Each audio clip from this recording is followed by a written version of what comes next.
Se hizo una parte de la justicia que se tenía que hacer, porque no es por Cromañón que pasó, es también por los cromañones que no tienen que volver.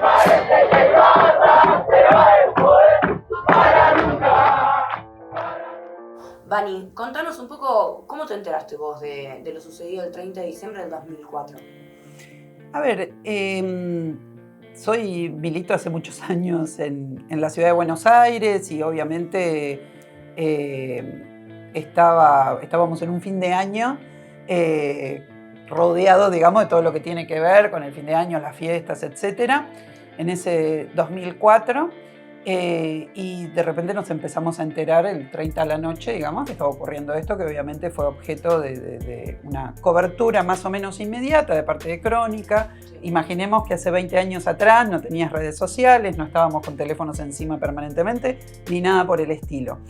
Y tengan en cuenta que la gestión de Aníbal Ibarra, uno de los cometidos inmediatos que intentó instalar cuando fue la masacre de Cromañón, justamente fue su eliminación mediática, si se quiere.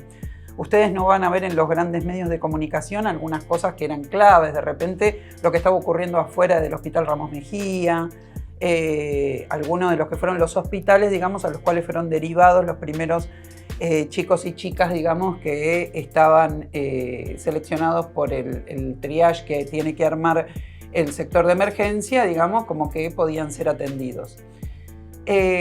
Así que bueno, nada, estaba como todo este país esperando festejar un fin de año y en definitiva me agarró esta situación.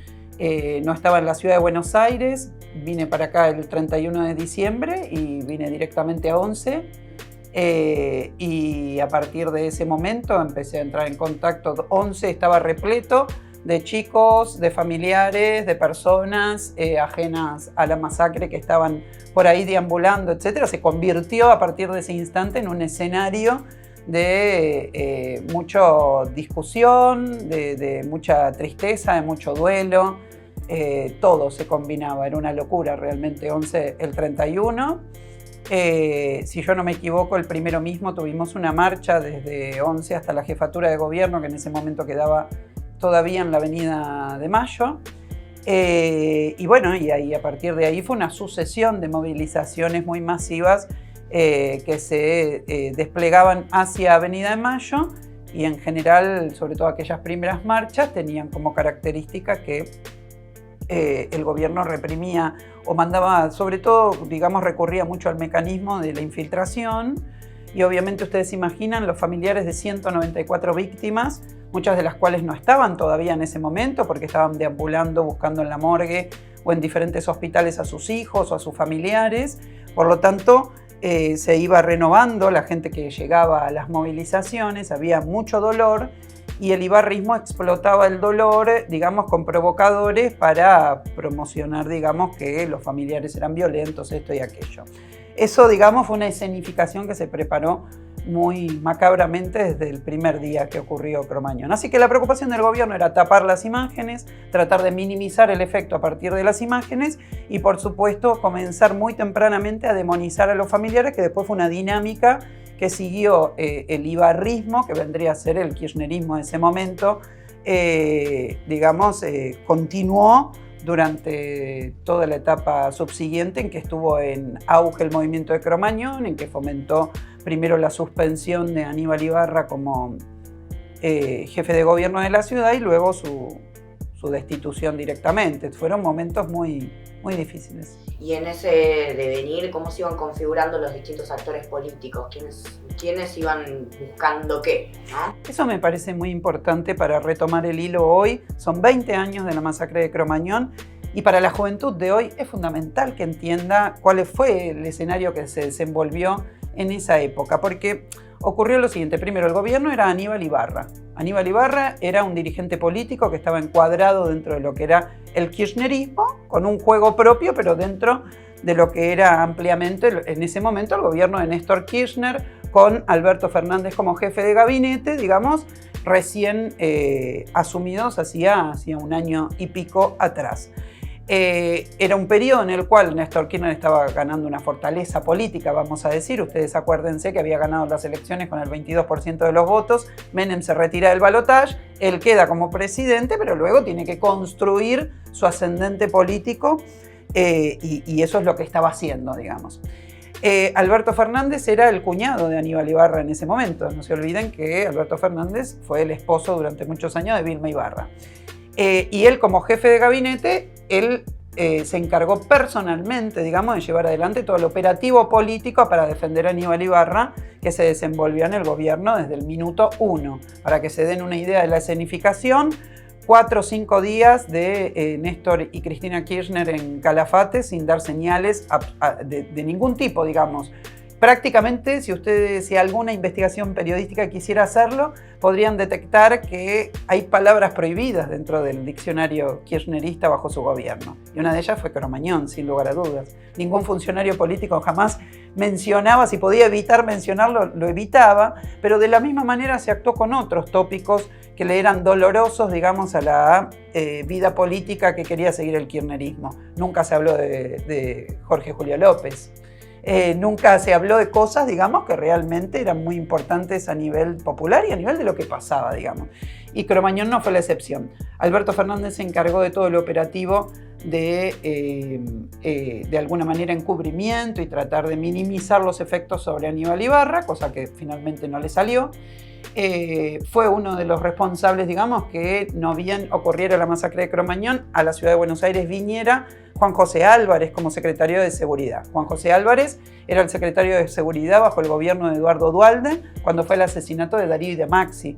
Él era uno de los por los cuales exigíamos que hubiera responsabilidades políticas sentadas en el banquillo de los acusados del asesinato de Darío y Maxi. Bueno, uno de los que debió estar sentado en un juzgado fue Juan José Álvarez, que sin embargo vino Alberto Fernández y Aníbal Ibarra y lo trajeron de la provincia de Buenos Aires hacia la ciudad de Buenos Aires, un tipo que había sido de la CIDE bajo la dictadura militar y otros prontuarios que podríamos enumerar. Entonces, ese es el contexto. Yo les quiero recordar que, por ejemplo, en el área de control de la ciudad de Buenos Aires estaba hasta poco tiempo antes de que ocurriera la masacre de Cromañón Silvana Giudici. Que la gente sepa que la hoy dirigente del bloque del PRO en la Cámara de Diputados de la Nación, en ese momento era una radical y como radical integraba el gobierno de Aníbal Ibarra y llevó adelante, digamos, tiene una responsabilidad directa al respecto de que ella formó parte de lo que fue entre el año 2003 y 2004 el desarme que hizo Aníbal Ibarra del sector de control comunal, de lo que tiene que ver con la parte del control de habilitaciones, que tenía 300 funcionarios y trabajadores, que tenía un formato que había sido señalado como un formato de coimas, etc. Bueno, él reemplazó a 300 trabajadores que había en esa área por 47 que tenían que controlar las habilitaciones de 300.000 establecimientos en la ciudad de Buenos Aires. ¿Ustedes qué piensan? Si yo les digo que 47 personas van a controlar a 300.000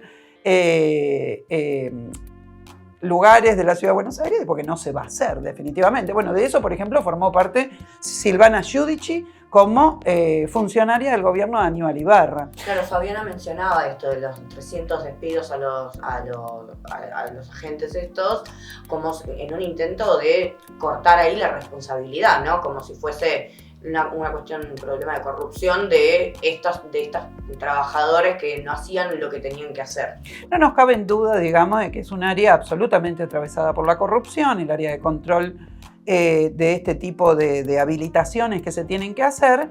Él lo que hizo fue reemplazar 300 que en realidad respondían a otros aparatos coimeros de la ciudad de Buenos Aires y no al propio, y puso a los propios, vamos a decirlo así. Porque ¿cómo debuta este nuevo sistema de control que crea Aníbal Ibarra? Cuando saca a los 300, dice: yo vengo a hacer una tarea enorme contra la corrupción, pongo a mis 47 corruptos, y lo primero que hicieron, ¿saben qué es?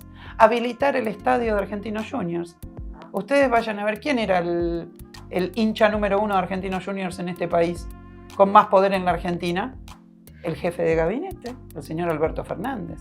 La inauguración del Estadio Argentino Junior se hizo con Alberto Fernández cortando la cinta junto con el señor Aníbal Ibarra. Les recomiendo que vayan a mirar las notas de lo que fue aquella habilitación. Nadie coincidía, digamos, los únicos, habilitaron a la fuerza, echaron a un funcionario que decía que no se podía habilitar, que no estaba en condiciones de ser habilitado y de esa manera se habilitó el estadio. Entonces, ese fue el debut del dispositivo que armó Aníbal Ibarra. Y este es el dispositivo que finalmente hace la vista gorda frente a lo que estaba pasando en Cromañón, un lugar que estaba habilitado para 1.100 personas, en donde regularmente ingresaban 5.000. El propio Chabán decía, si a mí me hubieran dicho que no podía ingresar más de 1.100 personas, nunca hubiera alquilado República de Cromañón para hacer, digamos, mis eventos. Entonces, esto es importante tener en cuenta que estamos hablando de un jefe de gobierno que era el representante de la centroizquierda argentina, del progresismo en la Argentina, venía del PC, se había hecho kirchnerista, bla, bla, y qué sé yo, toda este tipo de presentación le correspondía a él. Y esto es importante porque Cromañón fue un punto de inflexión política en la ciudad de Buenos Aires, ¿sí? Desde que ocurrió Cromañón estamos gobernados por Macri, y esto fue por el descontento que generó la gestión de alguien que se presentaba como un progresista y en definitiva fue el responsable de la muerte de 194 chicos adentro de un espacio donde esos chicos tenían que ir a divertirse. Y esto es importante tenerlo en cuenta, porque yo creo que de alguna manera este también es el comienzo de toda una derechización más profunda política que ocurrió en la Argentina. Aníbal Ibarra era el símbolo de la centroizquierda. El tipo arma su propia corruptela para la habilitación de espacios de boliches y todo tipo de habilitaciones en la ciudad. Finalmente, digamos, ocurre la masacre de Cromañón.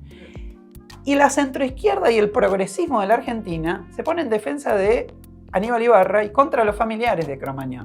Y lo que ocurre en ese momento es que las organizaciones de derechos humanos que ya empezaban a incorporarse al armado kirchnerista del gobierno, junto a las centrales sindicales como la CTA, junto a medios progresistas como la Barcelona, se ponen, digamos, todos en la misma dinámica en donde la demonización de los familiares estaban locos, eran violentos, eran esto, eran aquello, y todos ellos defendían a Aníbal Ibarra.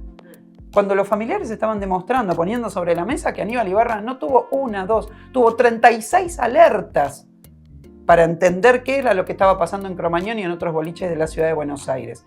16 de ellas informes elaborados por la Defensoría del Pueblo de la ciudad de Buenos Aires, que todos fueron arriba de su escritorio y que él decidió hacer la vista gorda. Entonces, imagínense ustedes lo que significó para toda una parte. Yo conozco familiares de Cromañón que militaban adentro de la Universidad de las Madres y se tuvieron que ir de ese dispositivo porque en la Universidad de las Madres se defendía a Aníbal Ibarra y no a ellos. Yo conozco gente que era militante casi exclusivamente de los organismos de derechos humanos, de Abuelas de Plaza de Mayo, familiares de una chica que murió en Matanza, otro chico de aquí de la ciudad de Buenos Aires, no quiero nombrar a sus familias y eso, pero digo, todos la decepción, yo los vi llorar porque Estela de Carlotto se ponía del lado de Aníbal Ibarra y en contra de ellos. Ese sufrimiento fue también un golpe político que explicó por qué muchos de esos familiares, primero por la heterogeneidad, obviamente, de que mueran 194 chicos cuyos familiares pueden ser de cualquier lugar, obviamente. Pero ahí hay un sector que terminó, digamos, siendo funcional, si se quiere, al macrismo políticamente, pero todo esto explica esa funcionalidad también. El golpe que le dio el gobierno que venía a ser progresista a los familiares de una masacre de estas características fue muy, muy, muy grande. Yo militaba en Cromañón prácticamente de forma exclusiva, aunque siempre milité en muchos lugares diferentes. En la época concreta del año 2005, 2006, 2007, yo militaba de forma... yo llegaba a mi oficina y una compañera mía de la oficina estaba juntada con un militante del kirchnerismo de la ciudad de Buenos Aires, que luego fue comunero, etc. Me dejaba pegada las tapas de la Barcelona arriba de la fotocopiadora. Y las tapas de la Barcelona decían barbaridades sobre los familiares, barbaridades. Entonces, para que se den una idea de cuál era el debate político que se daba en ese momento, ¿no? Claro. Entonces, tenemos, como actores a gente que hoy está en el PRO, que eran funcionarios de Aníbal Ibarra y que formaron parte de la corruptela de armar esto y siempre estuvieron calladitos la boca, como Silvana Giudici. Tenemos a su vicejefe de gobierno, que luego se presentó a elecciones cuando él fue destituido, Tellerman. Tellerman era el bolichero, ¿se imaginan? De la noche, el dueño de la trastienda, era el tipo que era el representante de los empresarios de boliche de la ciudad de Buenos Aires dentro del gobierno de Aníbal Ibarra. Sí. Él se presenta, era un ala dualdista dentro de esa alianza. En ese momento se va el ARI del gobierno, pero el ARI estaba dentro del gobierno de Aníbal Ibarra, o sea, todo el espacio de Elisa Carrió. Ninguno dio explicaciones de por qué.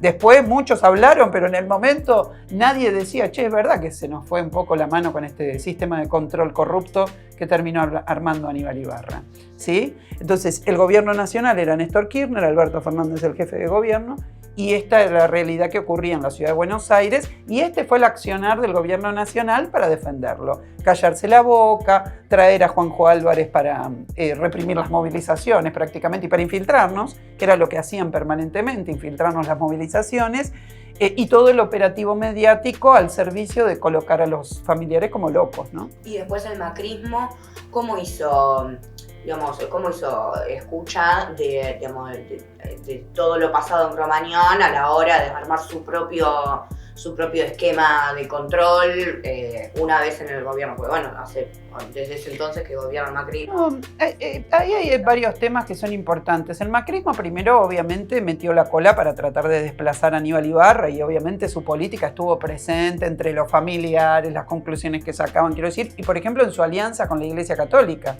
Un gran actor, digamos, de lo que fue la masacre de Cromañón fue la Iglesia Católica, de la mano de Monseñor Lozano, y él fue el tipo que directamente intervenía en el movimiento, y si uno ve la intervención que hizo la Iglesia Católica, que estaba siendo dirigida por el Episcopado Nacional, era dirigido por Bergoglio, uno ve que fue bastante funcional a la estrategia macrista. Esto para que vean que las cosas se van reacomodando en la vida, vamos a decir. Y finalmente lo que ocurrió después, obviamente ustedes se imaginan que hubo modificaciones a los planes de habilitaciones, etcétera, que yo todas movidas y escenificaciones que obviamente con una parte del funcionamiento bolichero previo a Cromañón se terminó. Quiero decir, sin lugar a dudas, casi por una imposición de los propios familiares que conformaron incluso ligas de familiares que iban a boliches donde podían pasar cosas. Ahora, Cromañón no se terminó nunca. Cada gobierno que vino tuvo su Cromañón. Macri tuvo Beara. Murieron 18 pibes en Beara. Y lamentablemente fue tan grande la masacre de Cromañón que a Beara quedó tapada, digamos, por esta realidad. Pero estamos hablando de un lugar donde se cae un entrepiso, donde los pibes mueren, también se iban a divertir, porque miércoles tiene que haber un entrepiso que no esté en condiciones en un lugar así. Así que después, bueno, Larreta tuvo a Time Warp. Y no olviden eso, entrelazado, digamos, con hechos de una corruptela fenomenal, ¿no?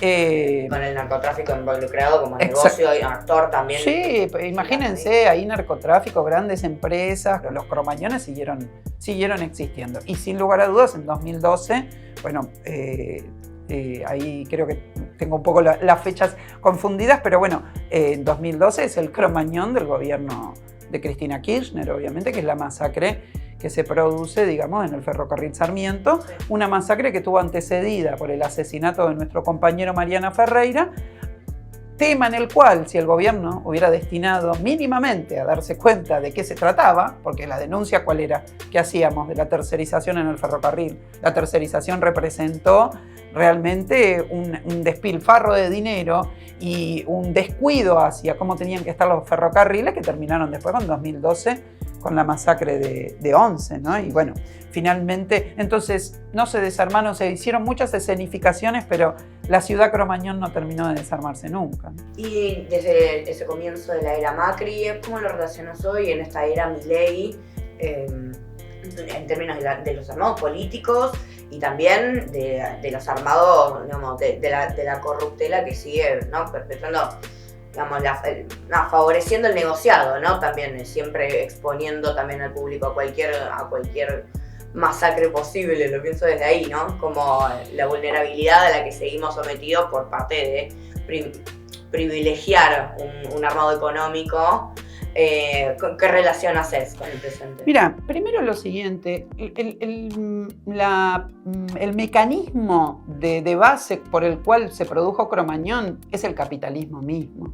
Es la razón de ser del capitalismo mismo. O sea, si acá lo que hay que privilegiar es la renta de un empresario individual frente a la vida de las personas, bueno, esa es la dinámica y la lógica que funciona en el capitalismo con todos los rubros. El rubro divertimento no puede ser, no va a estar afuera del funcionamiento y la lógica general del capitalismo. Entonces, primero está la renta, primero está el beneficio capitalista, luego está la vida de la gente. Si necesitamos más renta y más beneficio capitalista, y entonces hay que sacar, no hay que poner unos cartelitos de salida porque resulta ser no sé qué, hay que cerrar una puerta, qué sé yo, ¿qué hace el régimen capitalista? Lo admite, es lo que hace, dice, che, necesitamos más renta. Déjame que haga una reforma laboral y le doy menos derechos a los trabajadores, así tenemos más renta capitalista. Bueno, y esos menos derechos de los trabajadores son más accidentes de trabajo, son más muertes obreras. Y acá pasa exactamente lo mismo. La renta al servicio del lucro empresarial y no al servicio de realmente ver que la gente se pueda divertir en condiciones. Eso no ha cambiado nunca y hoy está llevado a una expresión desfachatada, vamos a decir, que es el mileísmo, que dice, claro, y está bien esto. Primero la renta capitalista, después la vida de la gente. Él lo dice directamente, otros lo practican y simulan que les interesa la vida de la gente. Yo creo que Cromañón y la actuación de cada actor político que estuvo en Cromañón, ese comienzo de gobierno de Néstor Kirchner, Aníbal Ibarra, la conformación de esa centroizquierda con el radicalismo, con el ARI adentro, todos reportando al gobierno nacional de Néstor Kirchner.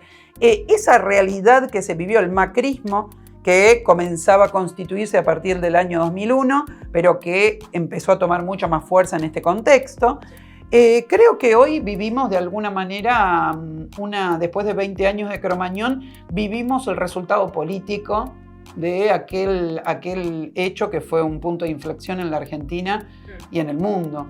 Creo que de alguna manera las conclusiones que sacó la población son las conclusiones de la frustración frente a los progresistas que en definitiva cuando las papas arden terminaron poniéndose del lado de aquellos que generaron la masacre de Cromañón y finalmente eso permitió, digamos, que se abriera paso una derecha que se colocó en la ciudad de Buenos Aires como una derecha con mejor gestión, vamos a decir, y ese tipo de títulos para poder gobernar en estos 10 y pico de años que llevan en el gobierno. Y creo que de alguna manera es el episodio histórico de la Argentina que anticipa el gobierno de Milei. O sea, esa larga frustración de un pueblo que depositó su confianza, digamos, en esquemas políticos que finalmente después no terminaron cumpliéndose. En la ciudad de Buenos Aires no hubo después posibilidad de que desde las fuerzas políticas que se consideran progresistas, digamos, se pudieran abrir paso más allá del 25 o 30% de los votos en la ciudad de Buenos Aires. Y esto efectivamente, digamos, se notó durante toda esta época de manera fuerte porque se pudo consolidar el macrismo a través de sus diferentes expresiones, Macri, Larreta y ahora Jorge Macri. Cromañón es la gran herida de la ciudad de Buenos Aires. ¿Qué se necesita para cerrar, para sanarla o para poder cerrar esa etapa, ¿no? ¿Cómo se sigue? Yo creo que es un cambio muy profundo, que es el cambio por el cual militamos nosotros. Es una ciudad que se ha vuelto más cromañonesca si uno quiere, porque el capital inmobiliario tiene más poder sobre las propiedades en la ciudad de Buenos Aires, porque de alguna manera todas las cuestiones que tienen que ver con poner más controles significan más gastos para los sectores capitalistas y esos controles están absolutamente laxos en este momento, mucho más profundizada esa laxitud. Y me refiero a que vayan a ver simplemente, digamos, cómo se desarrolló el comercio en la ciudad de Buenos Aires, cada vez de forma más precaria, con comercios que tienen menos exigencias para su funcionamiento. Todos vemos esas enormes galerías, con todo el mundo hacinado, con muchísima cuestión inflamable adentro, etcétera, y que yo pareciera ser que no acusan recibo de cómo son los entornos, digamos, que pueden ser un factor fundamental de que se genere una nueva situación de estas características. Lo vemos en los grandes conglomerados comerciales que se armaron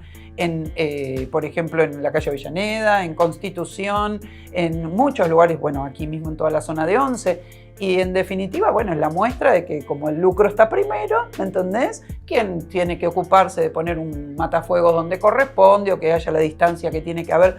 Todo eso es mayor costo capitalista para el gobierno, para los gobiernos que se sucedieron y para los empresarios. Así que tiene que haber un gobierno que desde otra clase social piense en las necesidades del pueblo de la ciudad de Buenos Aires. Y eso es desde la clase trabajadora, pensar una ciudad funcional para aquellos que queremos tener un territorio vivible, un lugar donde los chicos se puedan divertir, los grandes también, donde se pueda ver el río y no esté tapado por torres de lujo, y en donde efectivamente aquí puedan vivir los trabajadores que le dan riqueza a esta ciudad. Así que definitivamente será de la mano de la construcción que han hecho con muchas dificultades los familiares de Cromañón, quienes militamos en contra de estos gobiernos capitalistas que no tienen límites, que se va a producir el verdadero cambio que necesitan y haremos justicia por esos 194 chicos.